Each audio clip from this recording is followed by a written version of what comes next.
Hi, I'm Greg Hunter. This is the weekly news wrap up for Friday, February 3rd, 2017, the WNW 270. And I want to start off with some big news. Even my hometown ultra liberal rag newspaper, Greensboro News and Record, even they know this is a big deal. Iran, quote unquote, on notice after missile tests. They're testing intercontinental ballistic missiles, or ballistic missiles, I should say. And what they're afraid of is they go intercontinental.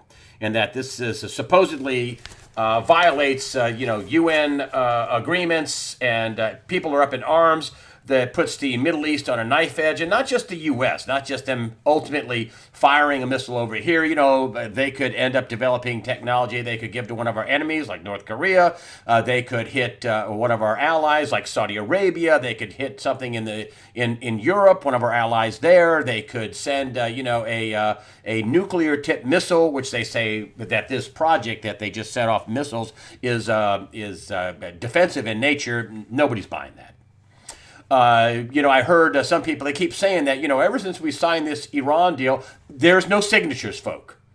There's no signatures. Mike Pompeo, who's now the head of the CIA, actually had the presence of mind to contact the Kerry State Department and, hey, can we see the paperwork? And he was written back by the Kerry State Department. I think a deputy, one of the top deputies, said, we don't have anything in writing. There's no signed deal for this $150 billion deal. Nothing is in writing. There's not a deal, really. But this is, when you see somebody saying somebody's on notice and they're going to increase sanctions, this is a big deal. And it's being kind of covered over with the cloud of this, the mainstream legacy media trying to maintain the narrative, which they've lost. They're lost because people like Donald Trump has access to 87 million people. He's got, 45, 50 million on Twitter. He's got whitehouse.gov. He's got website. He has all kinds of ways to contact people. And then, of course, the mainstream legacy media has to, report on his tweets. But I want to go back to the inauguration. And I want to go back to the inauguration because listen, the mainstream media, are trying to control desperately, frantically, the narrative. And the narrative is basically not that many people care about Donald Trump. Well, his own inauguration was a lot less than Barack Obama's in 2009. And I'm going to get to that. And that, most people aren't for Donald Trump and most people are against him. And look at how crazy he is. And it's just, it's absolutely at a fevered pitch. I mean, many people say, wow, he's getting more done in 2 weeks than Obama got done constructively for the last 4 years. But, remember how this CNN came out with this little thing? Here is, Barack Obama's, everybody's all filled up, that's people. And here is Donald Trump's inauguration. And look at this big white area here where, look at that. There's not as many people for, look at, it's, 100 yards. This is not as many people. Well, folks, that is the first visual lie, and it started with the inauguration. And I'm going to do something a little freaky here, but I want to start with this here, and I just want you to see this, okay? This is CNN, and this is their CNN little presentation that Gateway Pundit found. Actually, it's really a good thing. I'm going to put my screen down here. Here is that, so you can tell it's CNN. And here I'm going to put my. It says see the gigapixel, so I'm going to put this down and close the instructions. And let's zoom in here so you can see. This is Donald Trump. He only gave a 16-minute speech, right? And there he is there at the podium.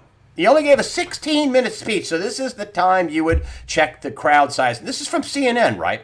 And this is why I say this was not only a big, huge lie, but everybody in the White House press corps knew it was a lie. Let's go ahead and scan down here. Let's back up here. We'll scan. And I want you to take a look. Oh, you know what? That's a press. That's where all the media is, right there in the middle of this, elevated higher than Donald Trump. On one end is the Capitol building. On the other end is the Washington Monument. Let's see if there's really a sparse crowd down here when we look down, and there we have looking all the way down here, all the way down. That's the Washington Monument on the other end, the Capitol buildings behind you. And if we zoom in here, we just look and see that, there aren't all those sparse spaces there. There's a little sparse space, white, a little bit. But remember that day was threatening rain, and also all these violent protests where 100 people got arrested for felony destruction of stuff and breaking stuff up. And if you keep coming around, back to the podium, you look down here. You look what everybody has on: rainwear. Everybody has rain. So considering that it was a rain out, listen, I think the crowd sizes were about the same. And if you look here, this is everybody showing up in the rain for Donald Trump. And let's just go back to here. And this is why this is so important. This is the first big, huge lie of the mainstream media for the Trump administration. There he is again. This is the first big, huge lie for the Trump administration. Let me put this back here. Just a huge lie. It's a huge lie because they're trying to control the narrative. And I'll tell you another huge part of the lie. Everybody in the White House press corps, when Jonathan Karl, are you going to tell us the truth about crowd size? Listen, there's about 800,000. They said 1.8 million for Barack Obama. Other people say it's about 800,000. It's about the same. Some people say it was more for Donald Trump. And if you factor in the fact that all the people that viewed it on smartphones, one of the people in the Trump administration said, it was 10 million people saw it on the smartphone. Back in 2009, a BlackBerry was still king of the hill. They didn't have streaming video. But I digress. The idea was probably about as many people saw Donald Trump inaugurated, if not more, as Barack Obama, the first African-American president in 2009. But what they want to tell you, the mainstream press, is people don't care about Donald Trump. There wasn't as many people there. Oh, he's doing crazy things. The majority of people don't really care for him, which is obviously, not true.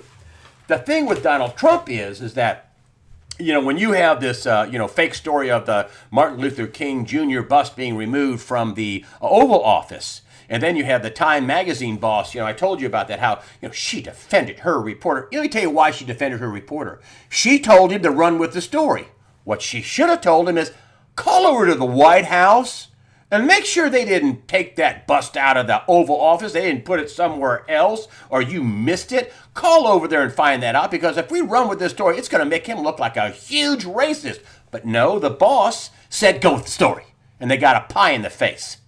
And this is why Donald Trump is saying things like this. White House blackballs CNN, refuses to send surrogates on fake news networks. And let me just read this a little bit more for you. Let me get my glasses here. It says, a CNN reporter speaking on background was more blunt. The White House is trying to punish the network and force down its ratings. No, actually, CNN is forcing down their own ratings by telling obvious lies. I used to be at CNN. I got a jacket, a winter jacket with CNN, really nice winter jacket, CNN on it. I get up and show it to you, but you get the picture. And they paid me to go after bad guys. I was proud of working for CNN. Now the opposite's going on. CNN, they're the bad guys.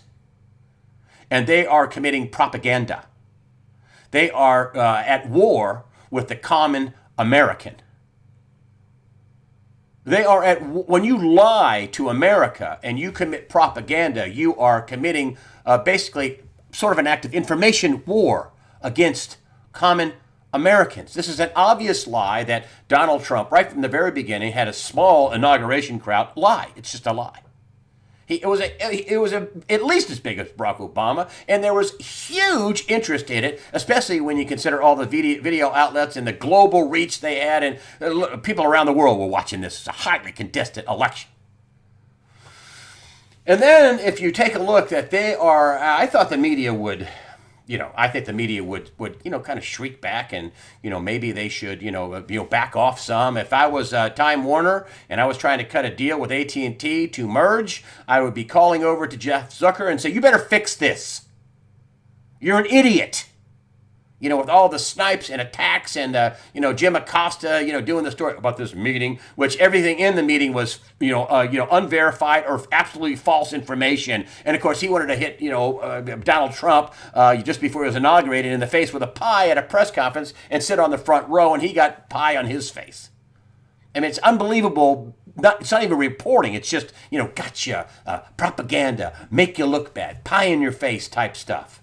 And I don't really care about how the travel ban went. I don't care if non-American citizens, green card holders, or if people who are non-citizens are displaced or inconvenienced. I don't care. I don't care. And most other people don't care either. But here is the mainstream press headline from Zero Hedge, and they kind of call it the way they see it. Media launches full frontal cover attack on Trump administration. So here we have, The Economist, which is part of the oligarchs, which is, insurgent in the White House, and he's throwing some Molotov cocktail. Total BS. Here is Steve Bannon, his basically consultant, person that advises, top advisor, Steve Bannon, trying to make him look as bad as possible. Again, on the cover of Time magazine. No makeup, no nice lighting, no just how bad can we make you look? Listen, if they made Michelle Obama look that bad, people would be outraged. But, just make him look as bad, as ominous as they can. And of course, the headline is the great manipulator. Does anybody really think that somebody is manipulating Donald Trump? Does anybody think that he's being manipulated? I think what you see is what you get. And then you have on this travel ban, you have senators because they're losing their power base. They're going after voter fraud, election fraud, massive immigration.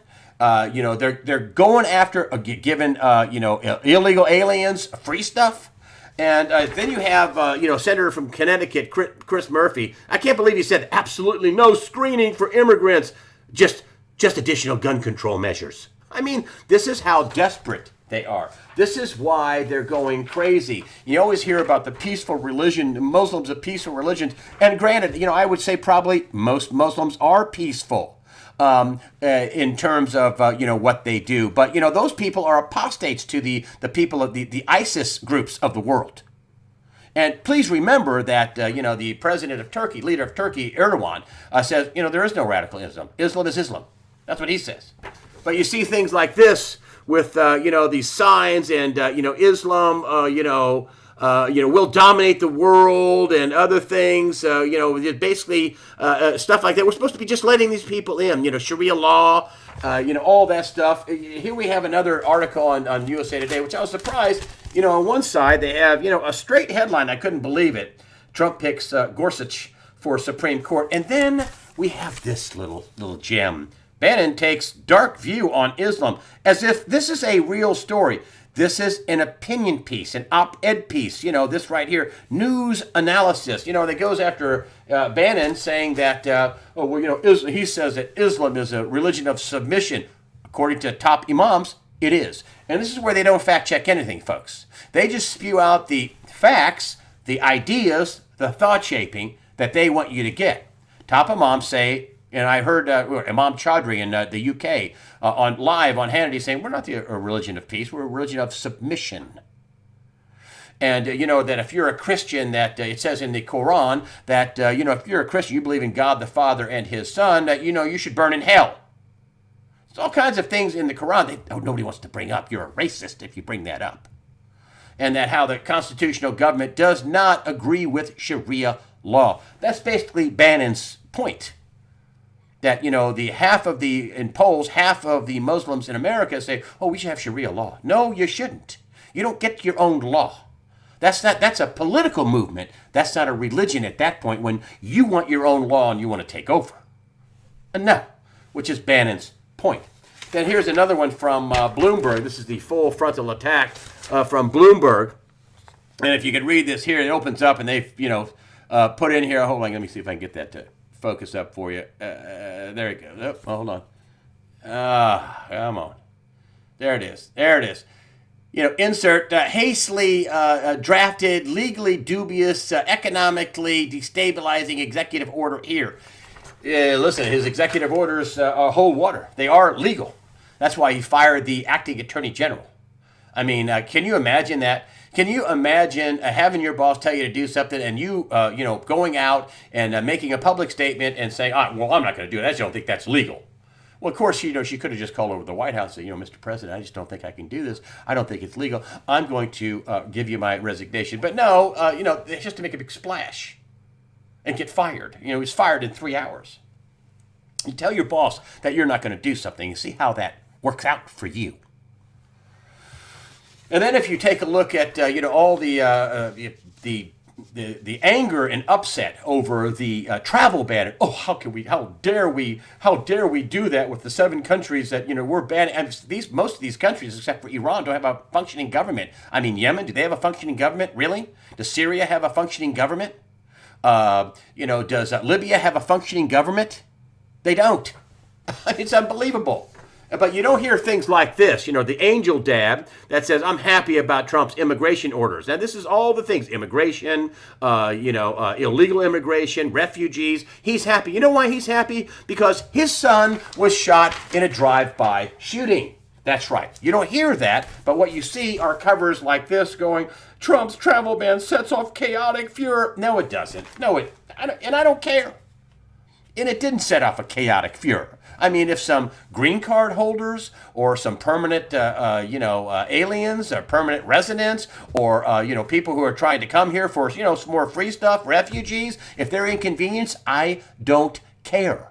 All you have to look at is what happened in Paris, France, with the shootings and the Nice truck driver running over people. Or if you look at San Bernardino, the woman comes in from Pakistan and they shoot up a bunch of people and kill 14 and wound out 20 or something. Or the night, if you take a look at the Pulse nightclub and all the other, Fort Hood shootings and all these other things, all done by Muslims, Islamic radical Muslims. And we have the right to protect ourselves. And if you take a look again here, they're freaking out. Order triggers chaos and outrage. The outrage over the travel ban, the building the wall, the look into voter fraud. All this is attacking the left's base. Because have you heard a single good idea from anybody? Did Charles Schumer, he was crying, did he give a single good idea about how we could fix things for America? Did anybody see that at all?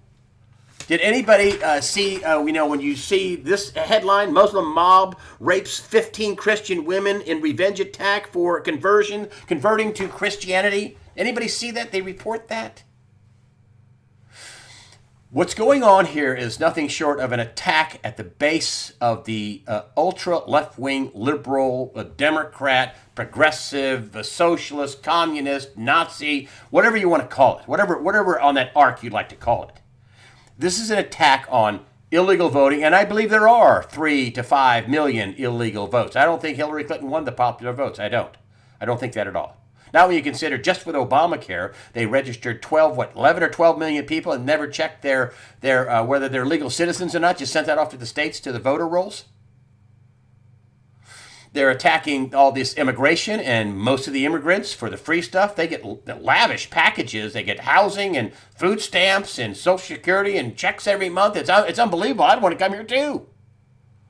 That's another thing that Ron Paul's talking about, cutting off all the free stuff, cutting off the motivation for people to come here to live off of the hardworking taxpayer Americans. And by the way, this is another story you won't see on the mainstream press, buried in the back of the newspaper somewhere. The President Trump, with a room full of African Americans, talking about how they can better the lives of people in the African American communities, kicking off, Martin Luther King Black History Month.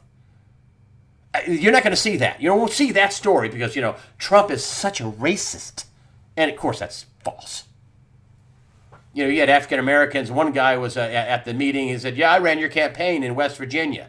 Well, yeah. Well, it must have worked pretty good for him because that went Trump. That's just unbelievable. And that's all the left has is this identity politics. They have lying. They have cheating. They have election fraud, voter fraud, dirty tricks. That's what they have. That's all they have. The party of lies and dirty tricks and fraud. That's what it is. And here's why you have Nancy Pelosi and Schumer and you got refugees, yes, our voters. Yes, that's you're a Nazi, you're evil. Let me tell you something. Nazism, the Nazi Party came out of the Democratic German Workers' Party. These are socialists. The National Socialist Party. That's where Nazism came from. just like the Democrats. And, the no free speech whatsoever. Forget that. You're barking up the right tree when the headline, Islamic State supporters react angrily to Trump's temporary refugee halt. Well, of course. Because they're inside that. And that's another story you don't really see because the mainstream press will say, oh, yeah, that's actually a good headline. If ISIS is mad, if they're mad, if the terrorists are mad that we're shutting stuff down. And here's what you're not seeing either. This should be splattered on the front of every newspaper. This is, most support temporary ban on newcomers from terrorist havens. 57% of likely U.S. voters, not the fake illegal voters, favor the temporary ban. 33% are opposed. Only 10% are undecided. This is Rasmussen 13017. 57% of Americans back Donald Trump to only 33 that are opposed to it. But you would think, and this is back to what I'm talking about, controlling the narrative and what the legacy dying propaganda media wants you to believe is that most people are against Donald Trump. Most people are violently against Donald Trump. I think these protests are nothing more than riots. And if you look at UC Berkeley, Donald Trump, UC Berkeley counsels right-wing provocateurs talk amid violent protests. This is the headline: a right-wing provocateurs talk amid violence. Violence. They're condoning violence. This is San Francisco SF Gate 2217, and they're protesting or violently rioting over Milo Yiannopoulos. The left is absolutely terrified of free speech. So what does Donald Trump say about UC Berkeley, which half of their funding for research comes from the federal government? He says, I'll cut off your federal funds. If you don't allow free speech and knock off the rioting, I'll cut off your funding. And so, and this is another picture here from, the tolerant left killed Trump. The tolerant left, which, let me tell you something. If that person wrote that sign, standing behind that sign, if it's one of these people that say, kill Trump, that's a felony to make a threat against the President of the United States. That's a felony. And so if you take a look at, what's going on with the left, that's why what you're seeing is that they're fighting. It's a fight for their survival, the last grasp of their power, which is massive immigration, illegal immigration, voter fraud, election fraud. That's what they're good at. Lying, cheating. Donna Brazile, look at the top people in the Democratic National Committee. Debbie Wasserman Schultz, cheating, lost her job, cheating to help Hillary Clinton. The next person that takes over, more cheating, Donna Brazile. Another cheater, this is them cheating. And they cheated to get a terrible candidate in. Here we are again. And this is what the legacy media wants you to believe, that everybody is, immigrants are welcome here in America. Listen, immigrants are American. Yeah, but illegal immigrants certainly are not. That's fraud, and that's a felony. And when you're cashing in and coming here and lining up, it just goes on and on and on. Standing up for freedom. Nope, standing up for fraud. That's what that should say. That should say standing up for fraud, not for freedom. You don't have the right. Immigrants don't have the right to come to America. The President of the United States and his administration has every right to decide who gets to come to America when you are a foreign citizen. Have the right to do that. Nobody has a right to come here. And this is, again, I'm going to come back to this. This is a chipping away at the power of the left. And they have gotten a free ride on the voter fraud, the illegal immigration. A lot of the Republicans, the oligarchs, the criminal crony class on both sides like the cheap labor, like the votes. They all like that. That's why when you see, I think, John McCain, Lindsey Graham, John McCain, it's unbelievable. I mean, more criticism for the leader of his own party because he's part of the criminal crony class, in my opinion. More criticism for Donald Trump than he ever had for Barack Obama. And I want to get into something else really quick before I get into a point I want to make about Donald Trump. This is a big deal. One of my commenters, Jerry, brought this up. Japanese regional banks to join yuan payment network. Now, this is a move away from the U.S. dollar. That's what this is, quite simply. Is this the big one? I don't know if this is the big one. But if you start stacking up, the chaos that could happen in the world and the instability, everybody thought that the UK Parliament wouldn't vote in favor of a Brexit. But yes, UK Parliament votes in favor of Brexit. This is the beginning of the end of the European Union. And if Marine Le Pen wins in France, zip, you can cut it off. It's over. Euro gone. Euro bonds, poof. All that stuff is gone. France will have francs again. Great Britain was smart enough not to ever get rid of a pound sterling. Margaret Thatcher was one of the people that said, we're never going to give up the pound sterling. Here's why. Italy will be using the Italian lira. Everybody will have their own currency once again. And something else that's been happening that, you're starting to see this kind of bubble out, and that is, this is unacceptable. Congressman slams Yellen for prioritizing foreign banks over America's interests. Now, this is unusual to hear that kind of criticism, and this is from a congressman, Patrick Henry, vice chairman of the Financial Services Committee. It appears that the Federal Reserve continues negotiating international regulatory standards for financial institutions among global bureaucrats in foreign lands without transparency, accountability, or authority to do so. So basically what, Patrick Henry is saying is that, Patrick McHenry is saying is that, the Federal Reserve is selling us out on the world stage. Just simply selling us out on the world stage. Everybody is watching Donald Trump, and I think the mainstream press is stunned at, this guy's 70 years old, 10 days, 20 orders. This is on the 1/31/17. Now it's more.